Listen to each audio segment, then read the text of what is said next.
اعوذ باللہ من الشیطان الرجیم بسم اللہ الرحمن الرحیم۔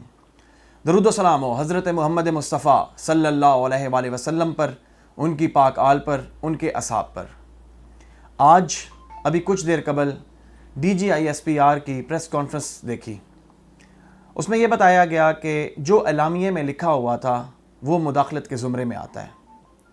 ایک چیز تو میں سب سے پہلے آپ کو یہ کنفرم کر دوں کہ جو لوگ یہ کہہ رہے تھے کہ کسی قسم کا کوئی خط ہے ہی نہیں، یا خط جعلی ہے یا خود لکھوایا ہوا ہے، تو ان لوگوں کو یہ بات کلیئر ہو جانی چاہیے کہ اس چیز کو باقاعدہ طور پہ DGISPR کی طرف سے حقیقت مانا گیا ہے۔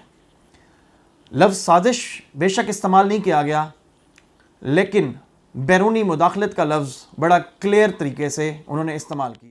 DGISPR یہ ایک آفیشیل سپوکس مین ہوتا ہے، سپوکس پرسن ہوتا ہے پوری آرمی کا، جو اپنے بیانیے کو بہت کلیئر کر کے دیتے ہیں۔ تو اب میں اس کے بعد آؤں گا رات کے پشاور کے جلسے کے حوالے سے۔ ایک بہت بڑا جلسہ تھا، بہترین جلسہ تھا، ایک بہت اچھی تعداد اس جلسے میں شامل تھی، اور اس جلسے کے بارے میں کچھ صحافیوں نے ٹویٹس کیے، ان کے ٹویٹس پڑھا اور مجھے بے اختیار ہنسی آ گئی کہ یہ کیسے صحافی ہیں، بلکہ یہ صحافت کے نام پہ دھبا ہیں یہ لوگ، کہ جو یہ بیان کر رہے تھے کہ صرف 10 سے 15 ہزار یا 15 سے 20 ہزار لوگ ہیں، جبکہ وہاں لاکھوں میں لوگ تھے، بلکہ ایسا فیل ہو رہا تھا کہ لاکھوں میں لوگ امنڈ آئے ہیں۔ تو میں اب آپ کو صرف اتنی بات کروں گا کہ خان صاحب نے کال دی ہوئی ہے سیچرڈے کی، کراچی کی، وہ کراچی میں جائیں گے اور ان کی کال پہ دنیا نکلتی ہے۔ دنیا کیسے نکلتی ہے؟ سمپل ایک چھوٹی سی بات، جب انہوں نے بیرونی ایما پر، بیرونی مداخلت پر اس حکومت کا خاتمہ کیا، تو بالکل کچھ ہی ٹائم کے بعد یا اس سے ویری نیکسٹ ڈے ایک بڑی تعداد صرف پاکستان میں نہیں بلکہ پوری دنیا میں باہر نکل آئی، اور کس کے لیے نکلی؟ اپنے وزیر اعظم سے محبت کے لیے، اسے محبت کا بتانے کے لیے، بلکہ ایسے ملکوں میں بھی نکلی جہاں لوگوں کا اکٹھا ہو کے نکلنا جرم ہے۔ بات کرنے کا مقصد یہ ہے کہ لوگ اب دیکھنا چاہتے ہیں کہ واقعی کہ عمران کی حکومت کے ساتھ سختی ہوئی، اس کے ساتھ ظلم ہوا، اس کے ساتھ زیادتی ہوئی۔ اور تھوڑی سی بات اور بتانا چاہتا ہوں کہ مین سٹریم میڈیا نے اس کو بہت زیادہ کوریج نہیں دی، خان صاحب کے جلسے کو، جبکہ جو چینل یعنی کہ ARY کوریج دے رہا تھا، اس کی ریٹنگ میں بے تحاشا اضافہ ہوا، اور جو نہیں دے رہے تھے، جو چینلز، جو سو کالڈ چینلز، جنہیں صحافت آپ نہیں کہہ سکتے بلکہ انہیں کہہ سکتے ہیں کہ ون سائیڈڈ ہیں یا بکے ہوئے ہیں، تو ان کی ریٹنگ بالکل تھوڑی سے تھوڑی تھی۔ تو اس چیز سے آپ اندازہ لگا لیں کہ لوگ کیا چاہتے ہیں۔ لوگ یہ چاہتے ہیں کہ ہم نے عمران خان کو دیکھنا ہے، لوگ یہ چاہتے ہیں کہ انہیں عمران خان سے محبت ہے، انہیں اس ملک کے وفادار سے محبت ہے، انہیں اس ملک کے ہیرو سے محبت ہے۔ تو اب انشاءاللہ تعالیٰ جو اب کراچی میں جلسہ ہوگا تو یقیناً اس دن اس جلسے میں تو لاکھوں لوگ ہوں گے ہی صحیح، تو باقی پورے پاکستان میں بھی لاکھوں کی تعداد میں عوام نکلے گی۔ اس میں جو بڑے ٹارگٹس ہوں گے وہ میں آپ کو بتا دیتا ہوں کہ بڑے ٹارگٹس میں مطلب جہاں زیادہ لوگ نکلیں گے وہ ہوگا لاہور، ملتان، فیصل آباد، راولپنڈی، اس کے علاوہ پشاور، پنجاب کے کچھ اضلاع ہوں گے جس میں بے تحاشا لوگ نکلیں گے انشاءاللہ تعالیٰ۔ اور یہ جو امپورٹڈ حکومت ہم پہ نافذ کر دی گئی ہے، ہم پہ اس کو زبردستی لگوا دیا گیا ہے، انشاءاللہ تعالیٰ اس کے خاتمے تک اب عمران خان صاحب بالکل بھی نہیں بیٹھنے والے۔ اس چیز کا آپ خود ہی اندازہ لگا سکتے ہیں کل کے پشاور کے جلسے سے، کہ یہ وہ جلسہ ہے کہ ایک کچھ چند ہزاروں کا یا چند سینکڑوں لوگوں کا جب لوگ جلسہ کرتے ہیں تو اس جلسے میں بھی لوگوں کے لاکھوں اور کروڑوں روپے خرچ ہو جاتے ہیں، بلکہ فنڈنگ ہوتی ہے۔ بغیر فنڈنگ کے لوگ محبت سے نکلیں، اپنی محبت سے نکلیں عمران خان صاحب۔ پوری قوم کو ایک میسج ہے، خان صاحب نے یہ اعلان کیا ہے کہ اپنے اداروں کے خلاف کسی قسم کی کوئی بات نہیں کرنی۔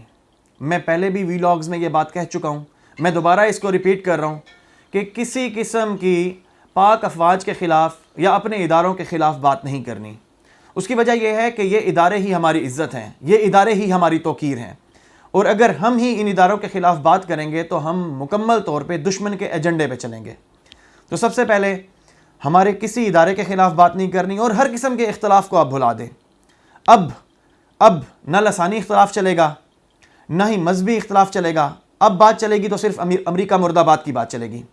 اب اس نعرے کے تلے اور اس پرچم کے تلے یعنی کہ پاکستان تحریک انصاف کے پرچم کے تلے سارے لوگ اکٹھے ہو جائیں, انشاءاللہ تعالیٰ آپ کو کامیابی ملے گی. اور جو بھی اختلاف کی بات کرے, جس لیول پہ بھی اختلاف کی بات کرے, تو اسے وہیں روک دیں, اس کو وہیں جھٹک دیں, اس کو وہیں پٹخ دیں. اب انشاءاللہ تعالیٰ پاکستان تحریک انصاف میں, خوددار قوم میں, خود مختار قوم میں کسی قسم کا کوئی اختلاف نہیں چلے گا. اور جو اختلاف کی بات کرے گا یہ آپ کی ذمہ داری ہے, محب وطن پاکستانی ہونے کے ناطے سے آپ کی ذمہ داری ہے کہ آپ اس کو وہیں روک دیں. ایک اور خبر کہ قاسم سوری صاحب جو ڈپٹی اسپیکر تھے, انہوں نے 123 ارکان اسمبلی کے جو پاکستان تحریک انصاف کے رکن تھے ان کے استعفے منظور کر لیے ہیں. تو ہم یہ سمجھتے ہیں کہ بہت اچھا اقدام ہے. اگر یہ اس حکومت کے ساتھ بیٹھتے, کچھ دوست ہیں جو بار بار سوال کر بھی رہے تھے, ان کو پہلے بھی جواب دے چکے ہیں اس حوالے سے, اگر وہ اس حکومت کے ساتھ کسی بھی طریقے سے ایڈجسٹ ہو جاتے تو ظاہری بات ہے کہ آپ ایسے ہے کہ تسلیم کر لیتے امپورٹڈ حکومت کو. تو یہ خان صاحب کا ایک بہت اچھا فیصلہ ہے. ابھی خان صاحب کے پاس کیونکہ کارڈز اور بھی ہیں, وہ آہستہ آہستہ اپنے پتے شو کریں گے اور جہاں جہاں انہیں ضرورت ہوئی وہ اور لوگوں کو بھی استعفے دینے کا بولیں گے. تو بہت جلدی انشاءاللہ تعالی ہمارا ملک یہ جنرل الیکشن کی طرف جائے گا. خان صاحب نے رات کو بھی ایک فیصلہ کیا, انہوں نے کہا آپ دیکھیں گے میں انشاءاللہ تعالی اگر یہ خود نہ آئے الیکشن کی طرف, جنرل الیکشن کی طرف, تو میں ان کو بہت جلد ان کو گھسیٹ کے لے کر آؤں گا. اور جو بات خان صاحب کر دیتے ہیں اس کو بات کو وہ مکمل کرتے ہیں. تو انشاءاللہ تعالی اس امید کے ساتھ کہ پاکستان کا منہ بالا ہوگا, پاکستان کی انشاءاللہ جیت ہوگی, اس یقین کے ساتھ, اس اعتماد کے ساتھ کہ پاکستان کی انشاءاللہ تعالی جیت ہوگی, اور ہم بہت جلد یہ جو کرائے کے لوٹے تھے ان سے بک کے بننے والی حکومت میں نہیں, ہم انشاءاللہ تعالی جو عوام کی عدالت کہے گی, چاہے وہ پھر PMLN آ جائے, چاہے پھر پیپلز پارٹی آ جائے یا اس کے علاوہ کوئی اور آ جائے, لیکن جو عوام کی وقتی عدالت سے پتہ چل رہا ہے اور جو اللہ کی طرف سے ساتھ ہے, یعنی کہ اللہ کی طرف سے جو تائید مل رہی ہے اور لوگوں کا ایک جم غفیر جمع ہو جاتا ہے ایک چھوٹی سی آواز پہ, تو اس سے یہی پتہ چل رہا ہے کہ انشاءاللہ تعالی بہت جلد پاکستان تحریک انصاف 2/3 اکثریت سے بھی زیادہ سے انشاءاللہ تعالی پارلیمنٹ میں آئے گی, اور وہ انشاءاللہ تعالی اس طرح کے انقلابی اقدامات کرے گی. سب سے پہلے جی ہماری ملک کی خودداری, امریکہ کو جو انہوں نے آواز دکھائی ہے, امریکہ کو جو انہوں نے للکارا ہے, ہمارے ہر گلی کوچے کی یہ آواز ہے. ہم تو بچپن سے یہ سنتے آئے ہیں کہ امریکہ مرد آباد ہے, اور ہم یہی جانتے ہیں ہمیں امریکہ کی غلامی نہیں کرنی, ہمیں ڈومور پہ نہیں آنا. ایک چھوٹی سی بات مزید کرتا جاتا ہوں جاتے جاتے کہ پچھلے دنوں ایک کیا ہوتا ہے مشترکہ اعلامیہ جاری ہوا ہے امریکہ اور انڈیا کی طرف سے. انہوں نے پاکستان کو مزید کہا ہے کہ آپ ڈومور کریں, کہ آپ مزید دہشت گردی پہ کام کریں, آپ کو ضرورت ہے مزید دہشت گردی کو روکنے کے لیے. تو ہمارے جو سو کالڈ پرائم منسٹر ہیں, بلکہ کرائم منسٹر امپورٹڈ حکومت کے وزیر اعظم شہباز شریف صاحب, انہوں نے ان کو کسی قسم کا میسج نہیں دیا, بلکہ انہیں یہ کہا ہے کہ ہاں ہم اس پہ کام کریں گے انشاءاللہ تعالی, دہشت گردی کے خلاف, دوستانے پہ, یہ وہ. تو اس طریقے سے یہ آپ کا خوددار لیڈر نہیں رہا. اب جو امپورٹڈ حکومت آئی ہے اس نے ظاہری بات ہے وہ زرخرید لوگ ہیں, وہ غلام لوگ ہیں, وہ کسی بھی صورت پاکستان کو آگے نہیں جانے دیں گے. ایک 40 ارب کی کرپشن والا شخص آپ کا وزیر اعظم ہے. مجھے شرم آتی ہے یہ بات کہتے ہوئے کہ میں اس پاکستان میں رہتا ہوں کہ جس کا پرائم منسٹر 40 ارب کی کرپشن میں مطلوب تھا. پچھلے 6 ماہ سے 1 سال ہو گئے, وہ بیماری کا بہانہ کر کے وہ ایک لیم ایکسکیوزز دے کے عدالت سے ٹائم لیتا رہا ہے. تو بہرحال یہ بات انشاءاللہ تعالی پورے پاکستانیوں کو جلد سمجھ آ جائے گی. پاکستانی لوگ اب سوئے ہوئے نہیں ہیں, پاکستانی لوگ آپ کی ہر چال کو سمجھتے ہیں. اور وہ جو بیمار, وہ جو دوائی لینے گیا تھا وہ سٹل واپس نہیں آیا, اور وہ مجھے امید کافی ہے کہ وہ اس رمضان کے آخری عشرے میں عمرہ کرے گا اور اس کے بعد آنے کی اس طرف کی سوچے گا. میں پھر ایک دفعہ مطالبہ کروں گا پاکستانی عوام سے بھی اور پاکستانی عدلیہ سے بھی, اعلیٰ عدلیہ سے, کہ خدا را اب اس بات پہ, اس موقع پہ دیکھیے گا کہ جو 50 روپے کے اسٹامپ پہ گیا ہے کہ میں کچھ وقت میں آ جاؤں گا اور ابھی تک نہیں آیا, مطلب اتنا وقت گزرنے کے بعد, اور جیسے ہی اس کے بھائی کی حکومت آتی ہے, جیسے ہی امپورٹڈ حکومت آتی ہے, تو وہ فوری طور پہ اس نے فیصلہ کر لیا آنے کا. تو اس بارے میں ضرور سوچئے گا. انشاءاللہ تعالیٰ مجھے امید ہے کہ جس ٹائم اگر وہ رات کو 11 بجے بھی اترا تو آپ ایک عدالت لگا لیں گے اور اس کو فوری طور پہ قید کروائیں گے اور اس کے لیے ایک اچھی سی سزا مقرر کریں گے. بہت شکریہ, جزاکم اللہ, خدا حافظ.